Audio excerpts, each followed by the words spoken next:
राजनीति कभी धर्म को नहीं बचाती, सदैव धर्म ही राजनीति का संरक्षण करता है। जो भी आपसे सवाल पूछे उनसे सिर्फ इतना ही कहिए कि आप हिंदू हैं, सनातन सपोर्टर हैं। बीजेपी सनातन की बात करती है, सनातन की रक्षा संरक्षण की बात करती है, सनातन के रास्ते पे चलती है, इसीलिए हम बीजेपी सपोर्टर हैं। अगर जिस दिन बीजेपी भी दोहरी राजनीति करेगी और धर्म का रास्ता छोड़कर कछुआ बन जाएगी, बीजेपी का भी हश्र कांग्रेस का जैसा ही होगा। राजनीति और धर्म का रिश्ता पानी और कछुए का रिश्ता होता है, जहां धर्म पानी है और राजनीति कछुआ। नमस्ते हिंदुस्तान, कैसे हैं आप लोग। राजनीति कभी धर्म को नहीं बचाती, सदैव धर्म ही राजनीति का संरक्षण करता है। और आज इसी विषय पर हम बात करेंगे।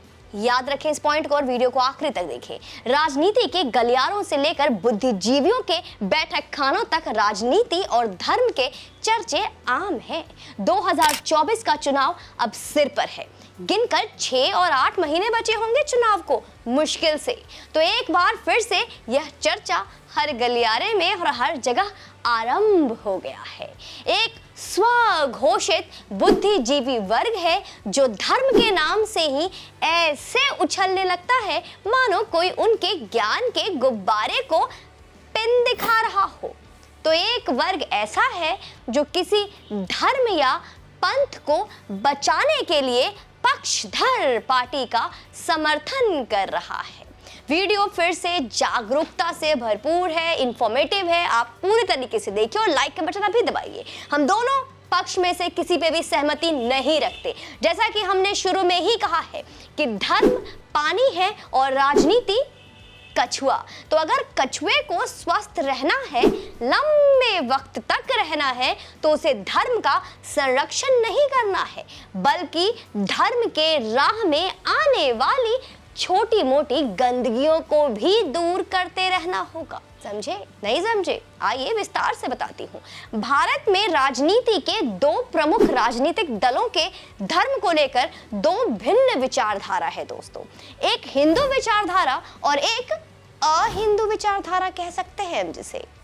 भाजपा हिंदू विचारधारा की बात करती है और हिंदू विचारधारा का अनुगमन करती है, जैसा कि हम सभी मानते हैं। और कांग्रेस सहित वो तमाम दल है जिसे राम के होने का साक्ष्य चाहिए, सबूत चाहिए। अयोध्या मंदिर की जगह अस्पताल और विद्यालय चाहिए, तभी रामचरितमानस में मनुष्य में भेद दिखता हो, जिसे छुआछूत जैसी कुप्रथा के जड़ में पौराणिक किताबें लगती हो। वो अहिंदू विचारधारा ही कहे जाएंगे दोस्तों। मानते हैं या नहीं मानते हैं? हर विषय पर, हर शब्द पर कमेंट करते जाइए। एक बात बताती हूँ आपको, चलिए ध्यान से सुनिएगा। और ये बात कब की है? थोड़ा पीछे ले चलते हैं। 1992 की बात है, मेरी जन्मतिथि है। अयोध्या में बाबरी मस्जिद अपनी उल्टी गिनती गिन रहा था। देश की 80% जनसंख्या यह समझ चुकी थी कि अब बाबरी की खैर नहीं है। केंद्र के कांग्रेस की सरकार थी, केंद्र में कांग्रेस की सरकार थी और प्रधानमंत्री थे उस वक्त नरसिम्हा राव। मैं उस वक्त की बात कर रही हूँ। नरसिम्हा राव ऐसे प्रधानमंत्री थे जिनकी छवि एक पूजा पाठ करने वाले प्रधानमंत्री की थी। कई लेख और किताबें बाबरी के विध्वंस के बाद तो यहाँ तक कहती है कि नरसिम्हा इस कृत्य के मुख्य समर्थक थे, ऐसा भी कहा जाता है। उस वक्त जब जनभावना कांग्रेस के अहिंदू विचारधारा से आहत हो भाजपा की तरफ तेजी से बढ़ रही थी। अब पॉइंट टू पॉइंट समझते जाइएगा, बहुत पुरानी बात है पर आपको पता होनी चाहिए। राजीव गांधी इस विशाल हिंदू जनभावना को अपने तरफ करने की एक पूरी कोशिश कर चुके थे। पूरी तरीके से उन्होंने हार मान ली थी, पर कोशिश कर रहे थे, और वो ये कोशिश थी कि राम मंदिर का ताला खुलवा कर, दरअसल ये बस एक बैलेंसिंग कोशिश थी दोस्तों, हिंदू वोटर्स को क्या झुंझुना पकड़ाने की, हिंदू वोटर्स को बेवकूफ बनाने की कोशिश। बैलेंस की आवश्यकता क्यों थी? क्योंकि इसलिए उन्होंने शाहबानो वाले मामले में आए माननीय सुप्रीम कोर्ट के फैसले को बदलकर मुस्लिम तुष्टीकरण का एक बड़ा जाल फेंका था। इसलिए अब यह आवश्यक हो गया। अब आप सोचिए, अब सोचिए दोस्तों कि एक राजनीतिक दल की क्या स्थिति हो गई होगी कि निर्विरोध देश की सत्ता पर 30-40 साल से कुंडली मारकर बैठी हो और देश का बहुसंख्यक पहली बार अपने अधिकार के लिए उसे आंख दिखा रहा हो। अब आप इस पे एक बार विचार कीजिए, स्वयं विचार कीजिए, लेकिन कांग्रेस की स्थिति के बारे में भी सोचिए। कांग्रेस की स्थिति बस इसी बात से खराब नहीं हुई थी, बल्कि इस बात से भी खराब थी कि बस हिंदू ही नहीं बल्कि मुसलमान भी, जिनके लिए कांग्रेस हर बदनामी सहने को तैयार थी, हर बात सुनने को तैयार थी, अब उससे किनारा कर रही है।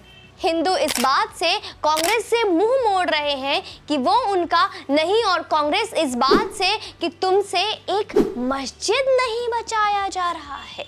ये बैलेंसिंग डिसबैलेंस हो रहा था। नरसिम्हा राव ने इस मामला आखिरी कोशिश में जानते हैं क्या किया? कोई आइडिया है आपको इस बारे में? पाशा फेंका दोनों तरफ। एक दिन उन्होंने राम मंदिर के पक्षकार साधु संतों को प्रधानमंत्री आवास में बुलावा भेजा और उन्हें ये जताने लग गए कि वो व्यक्तिगत रूप से कितने पूजा पाठ और कितने धार्मिक व्यक्ति हैं, कितने पूजा पाठ करने वाले, आस्था रखने वाले पूरे बहुत अच्छे हिंदू हैं, और व्यक्तिगत रूप से कितने अच्छे से दिल से चाहते हैं कि यहाँ राम मंदिर, अयोध्या मंदिर ही बने। वहीं एक दिन बरेली में एक चुनाव सभा करते हुए वहाँ के बरेलवी नेताओं के कान में ये कह गए कि अरे कितनी भी मुश्किलें आए वहाँ मंदिर नहीं, बाबरी सलामत रहेगी। आप अक्सर पूछते हैं ना कि हिंदू वोटर्स क्यों भाजपा की तरफ झुकाव महसूस करते हैं, क्यों भाजपा धर्म की राजनीति करती है, क्यों भाजपा और भाजपा के वोटर्स राम राम करते हैं। उनकी वजह यही है दोस्तों कि जब से भाजपा अस्तित्व में आई है वो राम मंदिर निर्माण के पक्ष में सिर्फ भाषण ही नहीं दे रही है, वास्तव में कार्य भी किया है। मनसा वचना कर्मणा कभी भी भाजपा ने इस मामले में ड्यूल स्टैंडर्ड नहीं दिखाया है, दोहरापन, दोगलापन नहीं दिखाया है। जबकि कांग्रेस धार्मिक तुष्टिकरण के सहारे राजनीति भविष्य बचाने के फिराक में थी। वो हिंदुओं को राजीव गांधी का ताला खुलवाने वाला वाक्य याद करवा रही तो मुस्लिमों को ये भरोसा, ये बेवकूफ बना रही थी, ये भरोसा दिला के कि दिल तुम्हारे लिए ही धड़कता है, चाहे नजरें कहीं भी हो पर दिल तो तुम्हारे लिए ही है। कितने बेवकूफ।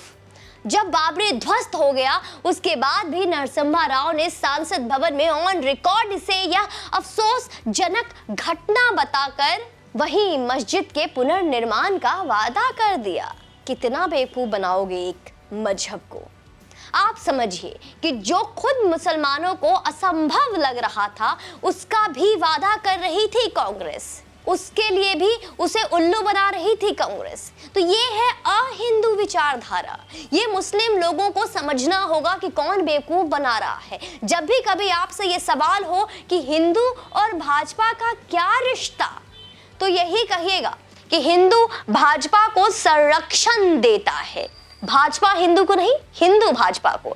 जितने दिन यह सनातन की धारा में बहेगी उतने दिनों तक इसकी धारा में प्रवाह रहेगा, और जिस दिन ये दूसरा रास्ता पकड़ेगी इसकी प्रवाह भी कांग्रेस की तरह निस्तेज हो जाएगी। तो ये हिंदू बीजेपी नहीं, सनातन करते हैं, इसीलिए बीजेपी के सपोर्ट करते हैं। आपसे अक्सर ये सवाल करेंगे तो सोचा कि जो उपयुक्त उत्तर हो सकता है वो आपसे मैं साझा करूं। आज आपको बताऊं कि आखिर क्यों बीजेपी सपोर्टर श्री राम भक्त है या श्री राम भक्त बीजेपी सपोर्टर है। तो उत्तर कैसा है, और अगर आपके पास कोई इससे भी अधिक उपयुक्त उत्तर है तो वो आप कमेंट बॉक्स में लिखिए। तब तक के लिए जय श्री राम, और जो भी आपसे सवाल पूछे उनसे सिर्फ इतना ही कहिए कि आप हिंदू हैं, सनातन सपोर्टर है। बीजेपी सनातन की बात करती है, सनातन की रक्षा संरक्षण की बात करती है, सनातन के रास्ते पे चलती है, इन शॉर्ट इसीलिए हम बीजेपी सपोर्टर हैं।